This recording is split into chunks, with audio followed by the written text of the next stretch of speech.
आनंद आ जाता। और सब लोग यही अभिलाषा करते हैं। इधर जल्दी जल्दी नगर भ्रमण करके आ गए। समस्त नगर के बालक उनके मित्र बन गए। सब दिखा रहे हैं मार्ग, सभी देवियां दर्शन कर रही हैं। और पुनः प्रातः काल स्नान ध्यान करके गुरु जी की पूजा के लिए पुष्प तोड़ने चले गए। अब पुष्प कहीं और तो जानते नहीं थे, सबसे पास में वही जानकी मैया की वाटिका थी और वहाँ पे मैया गौरी का मंदिर था। तो इधर से राम जी गए गुरुदेव का पुष्प लेकर और उधर से जनक नंदिनी गृहराज वैजयंती आई अपनी सखियों के साथ।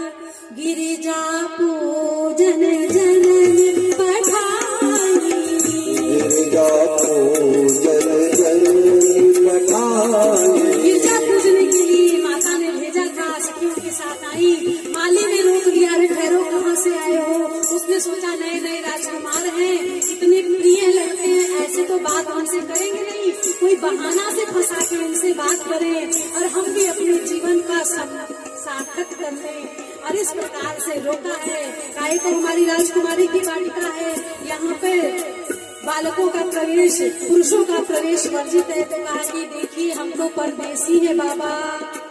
लक्ष्मण जी ने कहा हाँ बाबा, और हम छोटे बालक भी हैं बाबा, और हमको गुरुदेव विश्वामित्र जी की पूजन के लिए पुष्प लेके जाना है। इतने मासूमियत बोले मन से राम लक्ष्मण जी ने बात कही कि माली भी हंस दिया। वो भी भगवान की इस सुंदर अदा पर फिदा हो गया और आनंद से मस्त हो गया और कहने लगा कि अच्छा ठीक है, हम जाने तो देंगे, लेकिन पहले हमारी राजकुमारी जी का जय जयकार बोलना पड़ेगा। अब राम जी ने और लक्ष्मण जी ने एक दूसरे को देखा, कहा कि क्या दिक्कत है, बोलना चाहिए कि नहीं? कहा बोल ही देते हैं भाई। जिस राज्य, जिस देश, जिस नगर में गए हैं, उस राज्य के मालिकों का तो सब लोग सम्मान करते हैं, बोल ही देंगे। लेकिन कहीं बाद में कोई मजाक उड़ाया तो माली ने ऐसे तुम्हें बुद्धू बना के खेला किया, तब कहा कि कुछ भी हो, हमें ऐसे नहीं करना चाहिए, भगवान तो मर्यादा पुरुषोत्तम है। इधर से तभी जनक नली की सुंदर सखियों का सुंदर समूह आने लगा। माली डर गया कि अगर पता चल गया इनको तो हमारी नौकरी चली जाएगी, क्योंकि माली को पूजा के लिए, अतिथियों को पुष्प देने के लिए किसी को मनाही नहीं थी। और तुरंत कहा कि जल्दी जाइए, जल्दी जाइए, राजकुमारी जी आ रही हैं। और इधर सुंदर फुलवारी में भगवान दोना बना करके पुष्प तोड़ना प्रारंभ किए। उधर जनक नंदिनी जानकी अपनी समस्त सखियों, अपनी भगिनी उर्मिला के साथ वहाँ आई। जैसे राम जी के साथ लक्ष्मण जी रहते हैं, वैसे मैया सीता के साथ उर्मिला मैया रहती हैं और वो दोनों ही एक साथ सदैव रहती हैं। तो आई और एक सखी बोली कि मैं थोड़ा और पुष्प चुन ले आऊं, और कुछ छुट्टे पुष्प चुनने गई तो एक सखी सिय संग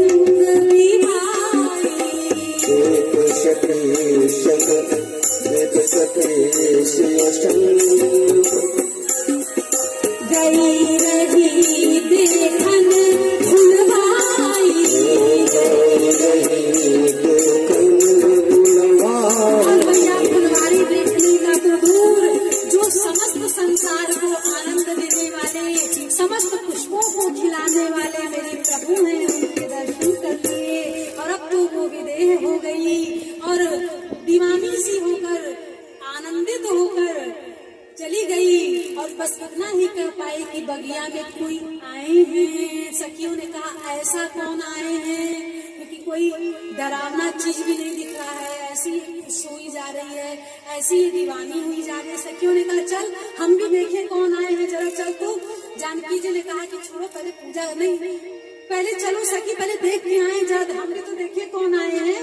तो जब गई इधर से माता जानकी और उधर से प्रभु श्री रामचंद्र जी सुंदर पुष्प तोड़ रहे हैं। और उसी समय कंकण किंकिणी नूर धुनी सुनी,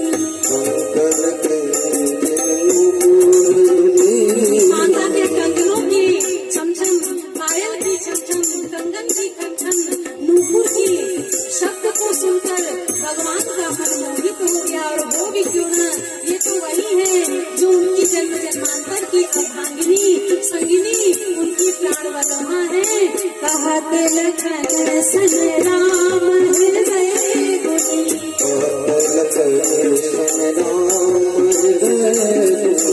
मानव मदन कुंदु भी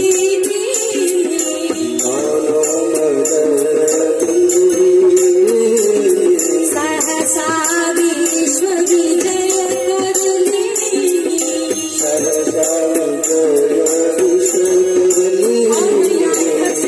रामचंद्र जी के मन में भी हुआ कि ये सुंदर छमछम करता हुआ कहाँ से शब्द आ रहा है सुने। उधर से जानकी जी देखती हुई आई और फिर क्या हुआ, आनंद आ गया।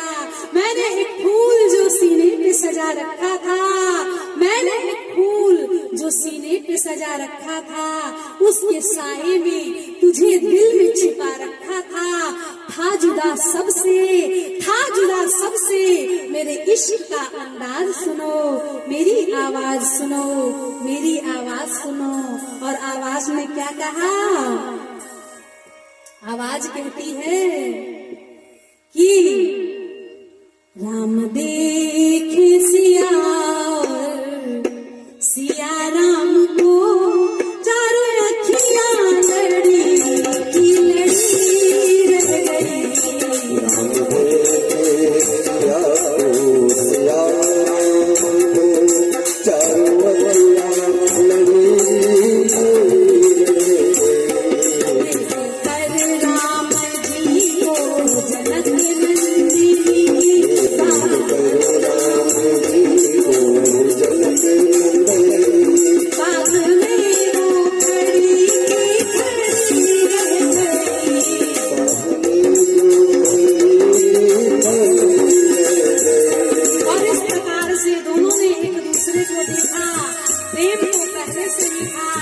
बहुत दिन से अलग थे, आज मिलना हुआ है और दोनों ने ही एक दूसरे की छवि को अपने नैनों में बसाया।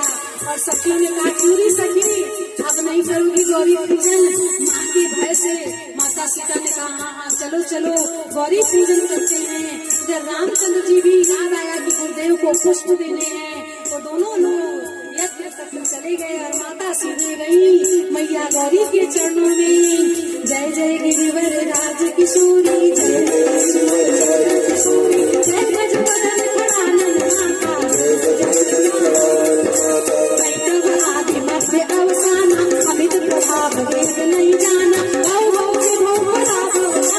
विश्व विभूति विश्व सुधारे और पति देवता सत्य मो मातु प्रथम तब